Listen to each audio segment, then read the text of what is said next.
c'est après avoir réglé ces trois éléments, ces dettes, le testament, et tout ce qui est lié à la préparation du corps. Du début jusqu'à son enterrement. Oui, c'est après ça qu'on parle maintenant de l'héritage. Est-ce que l'héritage a un fondement, a une source de législation, soit dans le Coran ou dans la Sunna? Oui, effectivement, l'héritage a une source de législation en Coran, mais aussi dans les pratiques ou dans les hadiths du prophète Muhammad sallallahu alayhi wa sallam.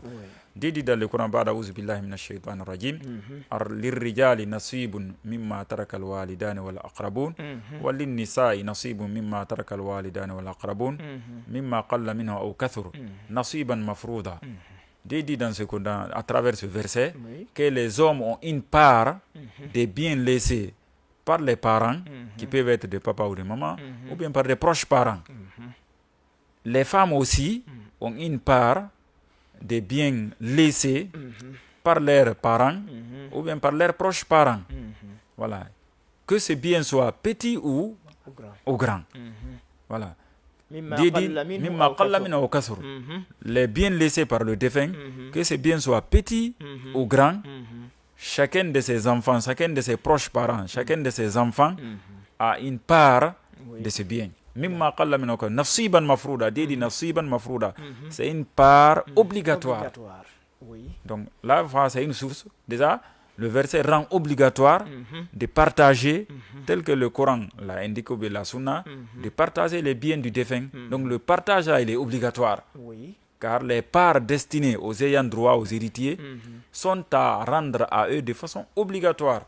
C'est Dieu qui dit dans le Coran, Nasiban mafrouda, une part obligatoire. C'est une prescription divine. C'est une prescription divine à laquelle on ne doit pas déroger. Et déroger à cette prescription expose à des sanctions. C'est dit dans le Coran, Tilka hududullah. Telles sont les limites, telles sont les règles à ne pas franchir, telles sont les règles de Dieu. وَمَنْ يُطِعِ اللَّهَ وَرَسُولَهُ يُدْخِلْهُ جَنَّاتٍ تَجْرِي مِنْ تَحْتِهَا الْأَنْهَارُ خَالِدِينَ فِيهَا أَبَدًا ذَلِكَ الْفَوْزُ الْعَظِيمُ وَمَنْ يَعْصِ اللَّهَ وَرَسُولَهُ وَيَتَعَدَّ حُدُودَهُ يُدْخِلْهُ نَارًا خَالِدًا فِيهَا وَلَهُ عَذَابٌ مُهِينٌ. Dieu dit, telles sont les règles liées au partage de l'héritage. Celui qui les viole, celui qui ne les respecte pas, Dieu dit dans le Coran qu'il sera châtié le jour du jugement dernier. Et il va rester dans le fait aussi de façon éternelle. Parce qu'il aura privé aux ayants droit de leurs droits, les enfants du défunt, ses parents, il leur aura privé de leurs droits. C'est une sorte d'injustice. Quand ce n'est pas réglé ici, chez Allah, ça sera sanctionné. Mais il y a un autre verset aussi. Ce verset-là aussi montre que c'est obligatoire de partager les biens du défunt quand il décède, en adressant aux ayants droit, c'est-à-dire aux héritiers, les parts indiquées dans le Coran ou dans les hadiths du prophète. Ce partage, il est obligatoire, parce qu'il y a des menaces aussi qui la suivent aussi. Non seulement le verset nous a dit Nasiban Mafrouda, ce sont des parts obligatoires, donc c'est un partage obligatoire, mais aussi il y a les menaces, c'est assorti de menaces. C'est dit Tilka hududullah. Wa man ya'sillahu wa rasulahu wa man ya'sillahu wa rasulahu wa yata'adda hududahu yudkhiluhu naran khalidan fiha. Dit celui qui transgresse les ordres d'Allah relatifs au partage de l'héritage, qu'il sera sanctionné éternellement par Allah si Dieu ne lui pardonne pas avant qu'il ne quitte ce bas monde. Est-ce que ce partage, Oustaz Diané, est une adoration? Le fait de partager l'héritage conformément au Coran et à la Sunna constitue une adoration? Elle n'est pas une adoration en soi, mais elle peut se transformer en acte d'adoration selon l'intention. Celui qui le fait à cause de Dieu, pour rendre service, en tout cas pour rendre aux ayants droit leurs droits, à cause d'Allah Azza wa Jal, avec une pureté d'intention, il aura une récompense. Comme celui qui prie, comme celui qui fait le pèlerin, ainsi de suite. C'est une obligation divine qui n'est pas exactement à égaler à une adoration faite dans une mosquée, par exemple. Vous savez, ici, nous sommes dans le social. Ce sont des obligations divines dans la vie sociale. De l'autre côté, ce sont des obligations dans le culte, dans l'adoration. Ce sont prier, c'est une obligation, c'est une adoration. Par là aussi, c'est une obligation. Mais avec l'intention, ça prend la valeur de l'adoration.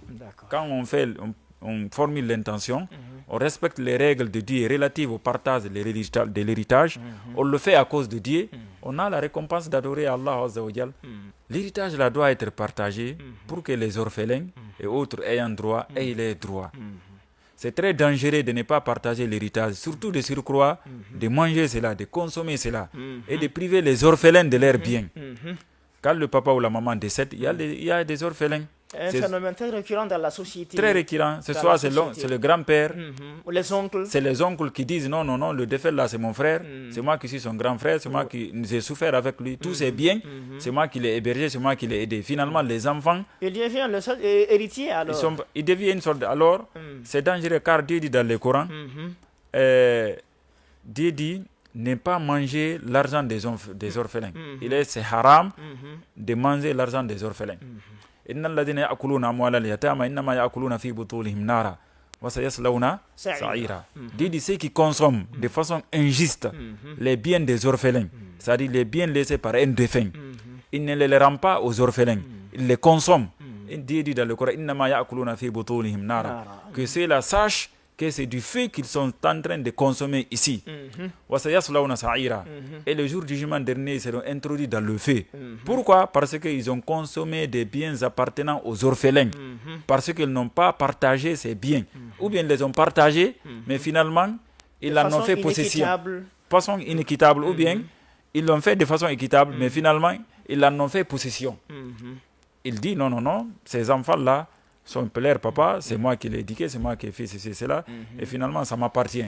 Il y a même, Moussa Ziane, des parents du défunt ou bien ses frères qui sont les oncles de ses enfants qui disent à ses épouses de relier leur famille. Donc, de relier leur famille, d'abandonner la maison familiale. Est-ce que ça se doit? Ça ne se doit pas. C'est un pire zulm, c'est une pure injustice. C'est une véritable injustice. Comme vous l'avez dit, Cheikh Ouri, c'est un cas très récurrent. Moi, j'ai été saisi de plusieurs de ces cas pareils dans le quartier où un patron meurt, un père de famille meurt, il laisse des biens. Ce soit la famille dit que parce que l'épouse là n'a pas enfanté n'a pas eu d'enfant pour le défunt, donc il n'a aucune part de l'héritage. On chasse la dame, on chasse l'épouse, on lui dit de rejoindre sa famille. C'est de l'injustice. Et dans certaines familles, même si la femme a des enfants, mais c'est des filles, pas des garçons, elle est privée de l'héritage. C'est tout, nous sommes tous dans le cadre d'injustice. Ce sont des cas de traditionnels, c'est la tradition, ça relève de la pure tradition qui s'est ancrée dans nos sociétés, surtout dans nos sociétés de Fouta, dans nos sociétés de Mandeng, dans les sociétés peut-être quelque peu en Basse-Côte. Mais au Fouta, au Mandeng, c'est vraiment ancré. Les gens là-bas pensent que la femme, quand son mari décède, elle devient un objet à hériter par les oncles. Surtout lorsque celle-ci n'accepte pas d'être épousée par c'est ça même. Voilà, je viens de témoigner d'un cas qui est actuel où la femme a dit qu'elle ne veut que personne ne l'épouse de la famille de son mari, de son époux défunt. Finalement, la famille du défunt, la famille de son ex-mari dit alors, si tu n'acceptes pas qu'on te marie, alors ton nouveau mari, il va te marier, mais allez-y ailleurs, tu sors de cette concession-là. Tu ne vas pas habiter cette concession. Alors que Cheikh Our, subhanallah, ce mari, là, avant de décéder, il avait donné à cadeau, pas wasiya, pas testament. Il avait construit pour cette épouse une maison. Il dit que voilà, toi, Binta, je t'ai remis cette maison. C'est pour toi. Quand le mari est décédé, la famille de son mari, certains membres, certains éléments ont dit non, non, nous voulons t'épouser, Binta. Binta a dit non, non, non, je ne vais pas de vous. Je vais être épousé ailleurs. Ils disent alors, si tu n'acceptes pas qu'on t'épouse, ton nouveau époux, ton nouvel époux va t'épouser, mais vous irez ailleurs. Cette maison, tu vas la laisser à nous. Quand bien même son ex-mari la lui avait donné. C'est le cas-là, il est actuel à Conakry ici. C'est un cas récurrent. C'est des cas récurrents chez nous ici.